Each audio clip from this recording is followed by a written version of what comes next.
Nagmamadali yung bata kanina, katae. Nakita kasi tayo.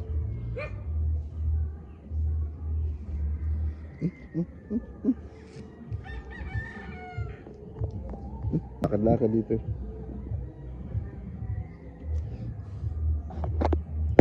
Nakakuha tayo guys ng bayabas.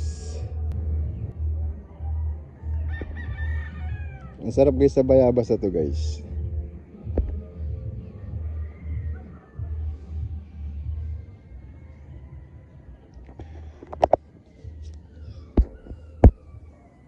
Ito rin guys, napakaganda rin ng ano yan, dahon ng bayabas na yan kapag kayo ay may ulcer. Yung palagi mahapdi ang sikmura. Dahil nga minsan ay lalilipasan tayo ng gutom. Ayan ay gamit na gamit namin tong ano to, yung dahon ng bayabas. Ayan. Dahil pag masakit yung ano, yung ulcer, dahil nga palagi umaatake dahil lagi sa nalilipasan ng gutom. Napakabisa niyang igamot guys. Ayan. Nilalaga lang kami. Minsan dami-dami kong nilalagay. Minsan lalo kapag may singaw ka din. Hindi ko naman kasi minsan alam yung ano, gamot sa singaw. Yung kapag yung nagsusugat-sugat na yung yung loob ng gilagid. So kumukuha ako ng maraming bayabas, tapos akin minumumog yung pinaglagaan, papakulong ko ng matagal, tapos imumumog ko. Ang sarap. Mabilis gumaling yung singaw, mawawala agad yung paga at saka yung sakit. Ganun kabisa yung bayabas. Dahil sa sikmura, yung gawa nga ng pagmahapdi lagi ang sikmura mo. Dahil nga nagka-ulcer ka na.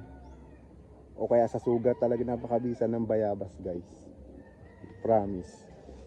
Sa mga iba dyan, yung mahilig sa herbal, alam na alam yan, sigurado. Yes, mga naispatan natin, muntik na tayong mabuslo. So yan pala ang kanilang mahiwagang taihan. Kasi nga dito, wala yung silang CR. Kaya dito sila natae. Magbukay-bukay sila dyan. Ayan, katulad yan. Ganyan mga taihan nila dito guys, kasi wala nga sila dito CR. Kasi naghahanap lang sila ng pang-iwang. Katulad nga ng sinasabi ko sa inyo kanina. Hanap lang sila ng pang-iwang. Tapos boom, makakatae ka na. Tapos takpan mo lang ulit. Tabunan mo lang para naman hindi mabiktima yung mga taong naglalakad dito sa halamanan. Kaya napakataba ng mga tanim mo. Dahil sa dumi ng ng nilalang. Ang tataba ng tanim. Pasintabi po sa mga kumakain Pero yun na may tinatakpan nila. Ayan, yung mga butas.